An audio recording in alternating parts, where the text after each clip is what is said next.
नमस्कार दोस्तों, आपका स्वागत है CGS यानी कॉम्पिटिटिव ग्लोबल स्टडीज में।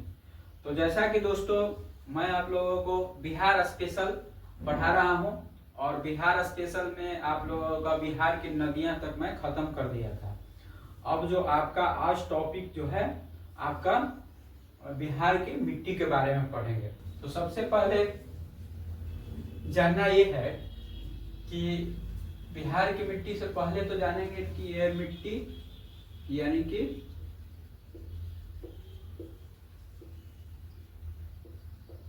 मिट्टी जो है इसका फॉर्मेशन कैसे होता है, निर्माण कैसे हुआ।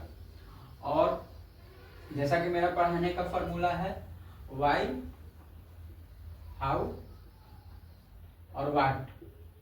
मतलब कहने का मतलब कि मिट्टी है तो क्या है, मिट्टी का कैसे फॉर्मेशन हुआ यानी कैसे निर्माण होता है, और हुआ तो क्यों, और उसके बाद इसका इस्तेमाल कैसे करेंगे। जैसे हम लोग अगर फसल उपजाते हैं, फसल लगाते हैं, तो क्या होता है, मिट्टी का सबसे बड़ा वैरायटी देखा जाता है कि किस तरह का मिट्टी है, जो कहाँ काली मिट्टी है, कहाँ पीली मिट्टी है, कहाँ चूना पत्थर वाला मिट्टी है, इस तरह का कहाँ पर आपका जलोढ़ मिट्टी है, खादर है, बांगर है, ये सब देखा जाता है।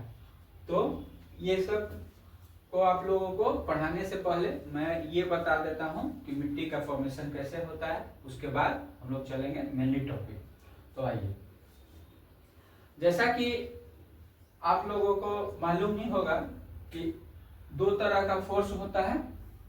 जियोग्राफी में अगर पढ़िएगा, जियोग्राफी अभी इंडियन जियोग्राफी जब पढ़ाएंगे तो जियोग्राफी में पढ़ना है दो तरह का फोर्स, एक इंडोजेनिक फोर्स और एक पढ़ना है आपका एक्सोजेनिक फोर्स। तो ये दो तरह का फोर्स होता है और दो तरह का फोर्स से ही क्या होता है, ये आपका मिट्टी का निर्माण होता है। शुरुआती होता है कहां से, इंडोजेनिक फोर्स से यानी कि आंतरिक बल से। जैसे चट्टान का निर्माण हुआ, सबसे पहले रॉक्स का निर्माण हुआ, तो इंडोजेनिक फोर्स जब अंदरूनी बल जब लगा तो चट्टान का फाउंडेशन हुआ, बना। और जैसे ही चट्टान यानी रॉक्स का फॉर्मेशन हुआ, तो जब रॉक्स बनता है, अगर जैसे रॉक्स बनता है इस तरह का, अगर रॉक्स बन रहा है तो ये तो अंदर से इंडोजेनिक फोर्स होकर के लावा के द्वारा आकर के ऊपर बनता है चट्टान रॉक्स। लेकिन जब यही एक्सोजेनिक फोर्स लगता है यानी कि बाह्य बल जब लगेगा, तो बाह्य बल में क्या आता है, जैसे बाह्य बल अगर लगता है तो आपका एयर आएगा सबसे पहले। रिवर, जैसे मान के चलो कि रिवर जहां से अगर हिमालय की नदियां से अगर आ रहा है, तो वो क्या है कि चट्टान से जब बहते आ रहा है तो उसका छोटा छोटा कण एक सतह से काटते आती है नदियां, और उसको लेकर के आगे बढ़ने का काम करती है। तो एक रिवर भी हो गया। उसके बाद में देखा जाता है कि टेम्परेचर यानी कि तापमान भी काम करेगा। जैसे अगर गर्मी का सीजन ज्यादा है तो उसमें क्या है, वर्षा ज्यादा होगा। जैसे गर्मी का अगर सीजन होता है या वर्षा का मौसम होता है, तो जब नीचे से समुद्र का जल जब वाष्पीकरण होकर के ऊपर जाता है तो बरसात की मौसम आ जाती है। तो जैसे ही वर्षा बरसेगा तो वर्षा के पानी क्या है, चट्टान वगैरह ये सब से जितना जो है मिट्टी काट के आगे वहां बढ़ाते आएगी। दूसरी चीज आप लोग एक चीज और ध्यान दीजिएगा कि जैसे देखते होंगे कि अगर कोई नदी आ रहा है, अगर कोई नदी है और यहाँ से आ रहा है, हिमालय की श्रेणी से अगर आ रहा है तो आता है, तो मान के चलिए कि कोई जैसे कोसी नदी को ही ले लें, तो कोसी नदी को अगर लेते हैं तो अगर वहां से लेकर के आ रहे हैं तो एक खेत है, पहला खेत पर, फिर यहाँ से कुछ मिट्टी का सतह जो है से उठा करके ले आएगा यहाँ, फिर यहाँ, तो कहीं ना कहीं इस वाला मिट्टी से यहाँ मिट्टी लाया, फिर यहाँ लाया, तो इस तरह से आकर अगर यहाँ समाप्त हो जाती है और कुछ दिनों के बाद अगर बाढ़ समाप्त हो जाता है तो क्या है, यहाँ उपजाऊ मिट्टी ज्यादा हो जाता है, जिसको जलोढ़ मिट्टी भी बोलते हैं। तो इस तरह से मिट्टी का निर्माण हुआ। दूसरी चीज इतना नोट कीजिएगा, फिर आगे हम बताते हैं।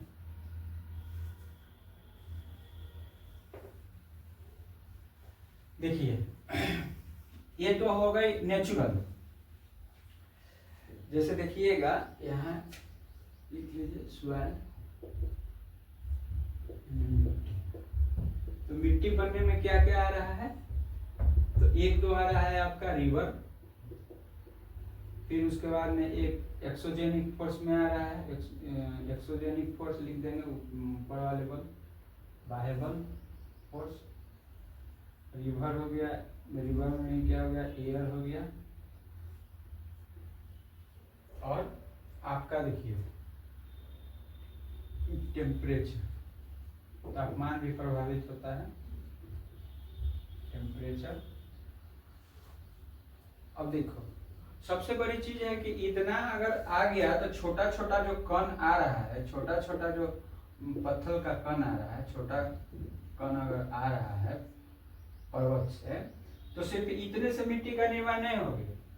उसमें फिर क्या होता है कि जैसे जानवर अगर मर गया, और मरने के बाद क्या होता है कि वो देखते हो कि मिट्टी बन जाता है, तो जानवर का भी रोल होता है।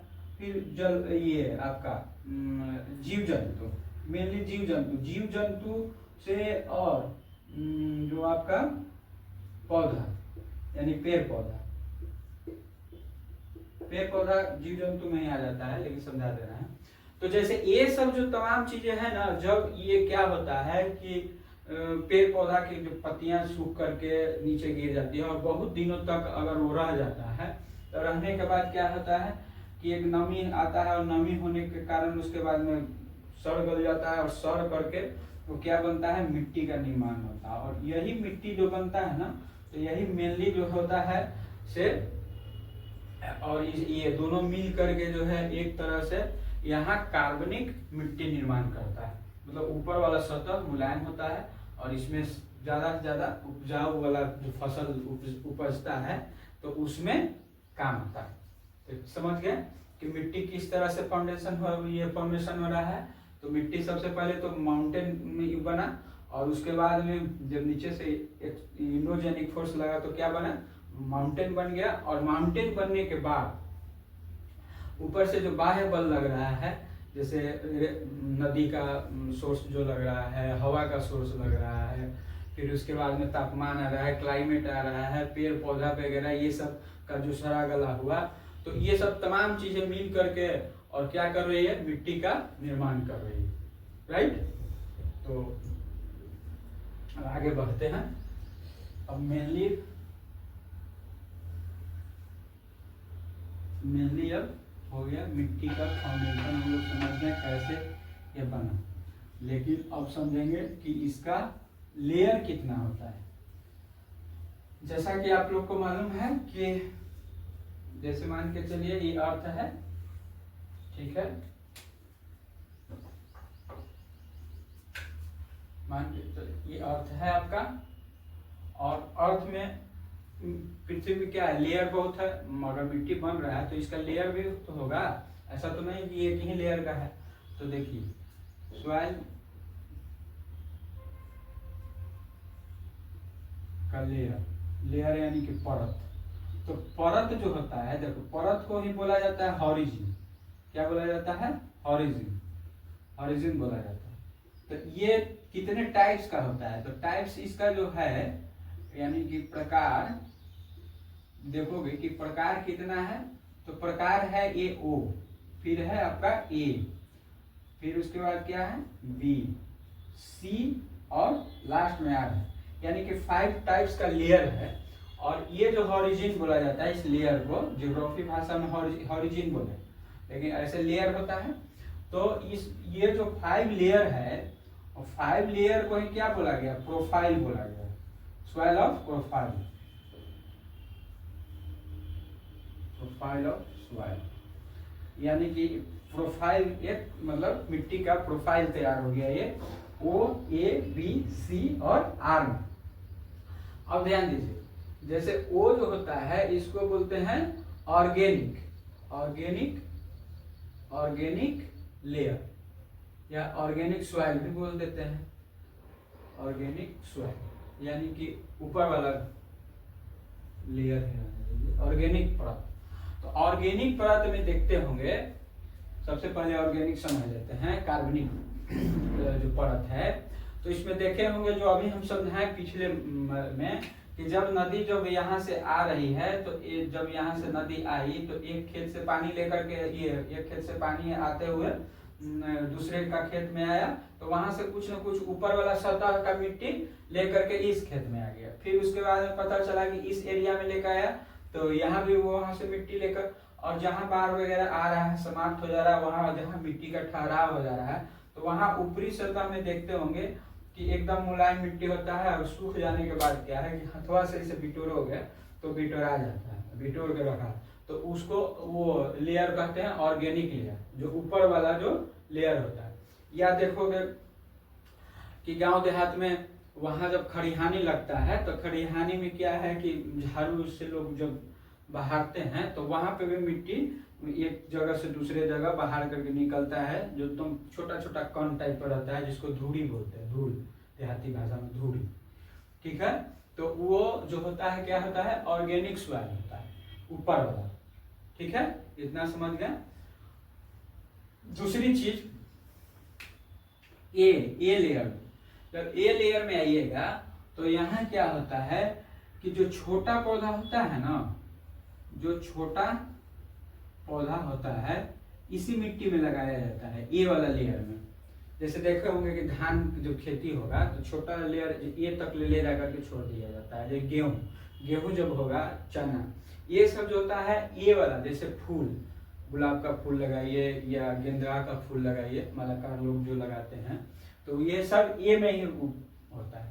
तो क्वेश्चन आ सकता है कि जो छोटा वृक्ष जैसे गेहूं धान वगैरह है कौन सा लेयर में आता है, तो ए लेयर में, ऐसा नहीं कि ऑर्गेनिक में लगा दीजिएगा। ठीक है, अब उसी तरह से बी, अगर बी में आइएगा तो इसमें देखिएगा कि पेड़ पौधा जो होता है बड़ा बड़ा होने लगता है। पेड़ जो होता है इसमें बड़ा पौधा लगाते हैं, जैसे पेड़ इसमें ऐसे लगाते हैं, बड़ा पौधा, बड़ा प्लांट का ये होता है, जैसे आम का पेड़ हो गया, बरगद हो गया, नीम हो गया, तो ये सब जो है इस तरह का तमाम चीज होता है।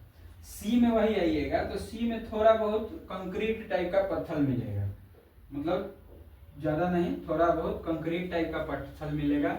लेकिन जैसे ही आर में आ जाइएगा तो आर में आइएगा तो ये रॉक्स हो जाता है। रॉक्स में जो होता क्या है कि जो बिल्डिंग अपार्टमेंट वगैरह जो निर्माण किया जाता है, बड़ा बड़ा जो शहर में अपार्टमेंट बनता है, तो पिलर को मजबूत करने के लिए आर तक खुदाई करते हैं, और आर तक खुदाई कर करके और उसमें बेस दिया जाता है ताकि बिल्डिंग मेरा मजबूत रहे।